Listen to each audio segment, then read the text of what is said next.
Bolsonaro preso, o mártir do condomínio fechado da democracia. Dizer aos canalhas, eu nunca serei preso.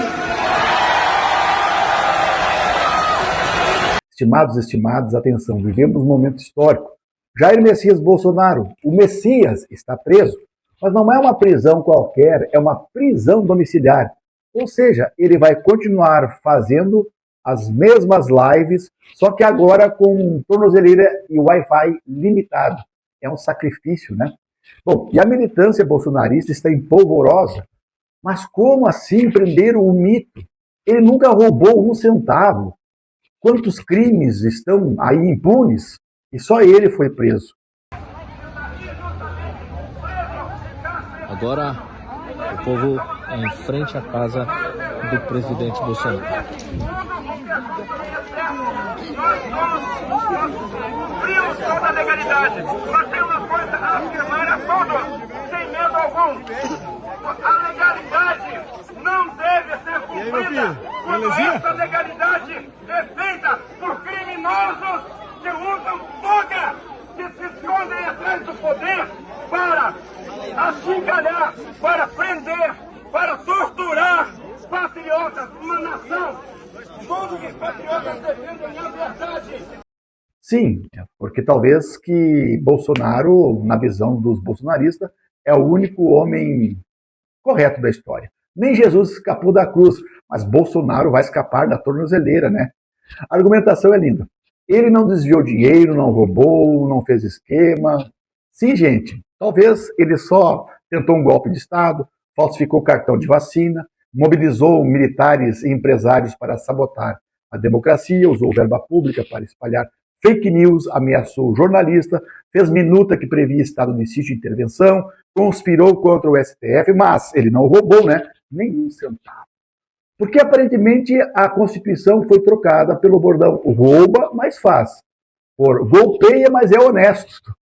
Agora o novo mantra é esse. Alexandre de Moraes é um cara vingativo. Sim, claro, vingativo.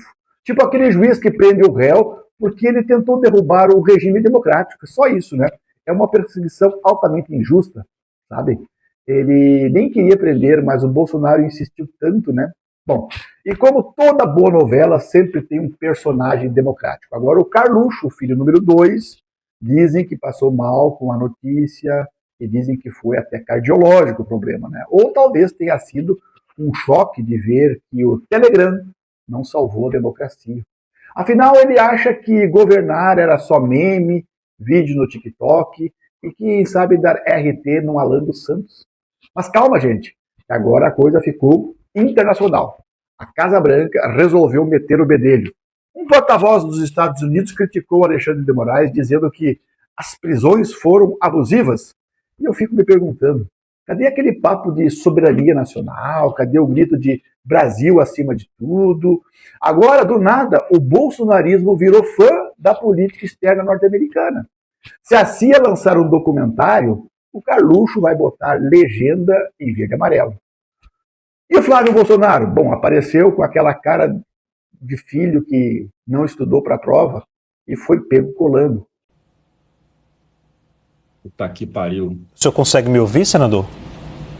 Eu acho que houve uma interrupção do sinal. Você conectar aqui. O senhor consegue me ouvir? Senador, o senhor me escuta agora? E também a Larissa Rodrigues está com a gente, da redação lá em Brasília. Senador, o senhor me escuta? Boa noite. Oi, Leandro, boa noite. Só que eu estou sem a imagem de vocês, tá? Mas obrigado aí pela oportunidade. É óbvio que eu recebo essa notícia com muita indignação.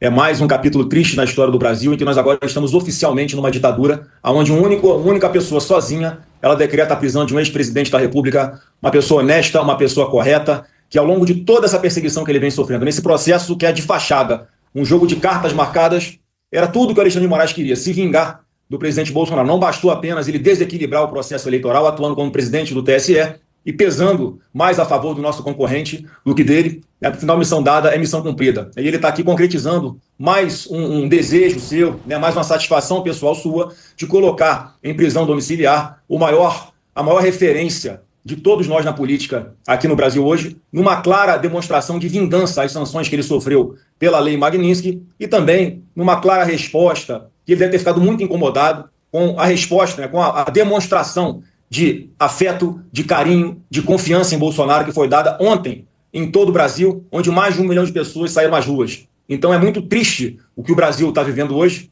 e eu espero, né, que o Supremo em algum momento consiga botar um freio nessa pessoa que está levando não apenas a corte para um grande desgaste, onde a opinião pública já olha para lá com um Supremo com muito menos credibilidade do que até o próprio Congresso Nacional, porque uma pessoa que não tem limites, como Alexandre de Moraes, como o Zanin mesmo falou quando era advogado do Lula, não há outro, ou quando não há mais remédio suficiente aqui no Brasil, eficaz aqui no Brasil, para cessar as violações de direitos humanos, nós temos que buscar ajuda internacional, que é o que o Eduardo Bolsonaro foi fazer lá fora.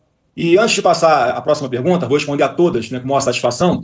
Veja que absurdo como é que uma pessoa como Alexandre de Moraes não se declara suspeita para julgar um processo como esse, já que ele instaura de ofício um novo procedimento, sem ouvir Ministério Público, sem provocação de ninguém, né? Eu lembrava que na Faculdade de Direito o judiciário era um poder inerte, só agia quando fosse provocado, mas ele, com todos os superpoderes que ele foi adquirindo ao longo do tempo, e não houve uma autocontenção por parte do próprio Supremo aos seus arroubos autoritários, ele simplesmente não poderia ser o juiz de uma causa em que ele acusa o deputado exilado Eduardo Bolsonaro de buscar sanções contra ele próprio, Alexandre de Moraes, e ele está sentado, presidindo, conduzindo um processo como esse, uma clara, objetiva, óbvia, transparente, inquestionável ferimento à Lei 1079, que é a lei do impeachment, que diz no seu artigo 39, inciso 2º, que um juiz, quando não se declara suspeito, no caso que ele deveria fazê-lo, ele está incorrendo no crime de responsabilidade. Então é lamentável o que está acontecendo no Brasil, é uma covardia o que ele faz com um ex-presidente da República que nunca se negou a cumprir suas decisões judiciais, compareceu ao longo de todas essas dezenas de processos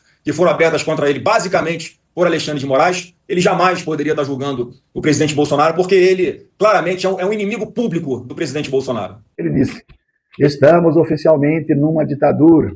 Mas calma, qual é a ditadura? Que ditadura é essa em que ele continua senador, fazendo vídeo e tweetando? Eu conheço uma ditadura logo ali atrás que teve pau de arara, censura, tortura, exílio.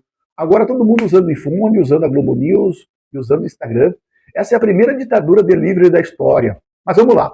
Se o Alexandre de Moraes tivesse desrespeitado a Constituição, ele já teria sido derrubado, denunciado, impedido. Mas o que temos até agora é que quem está preso é o Bolsonaro. E não é por vingança, não, mas por uma consequência direta. Quem passa 4 anos flertando com o autoritarismo, conspirando em off, zombando das instituições, uma hora recebe o recibo. Não é perseguição, simplesmente é prestação de contas com a justiça. Então, da próxima vez que alguém disser, mas o Bolsonaro não roubou nada, responda: nem todo criminoso é ladrão. Às vezes o crime tentar tomar o país de sobressalto e ainda querer pousar de vítima. Mas fiquem tranquilos, bolsonaristas. Se o mito quiser, ele pode até fazer live da varanda da prisão domiciliar. Chama de Mitflix, temporada 1. O mártir do condomínio fechado. E aí, meu querido, minha querida, meu estimado, gostou do vídeo? Curte, compartilha, comente para nós.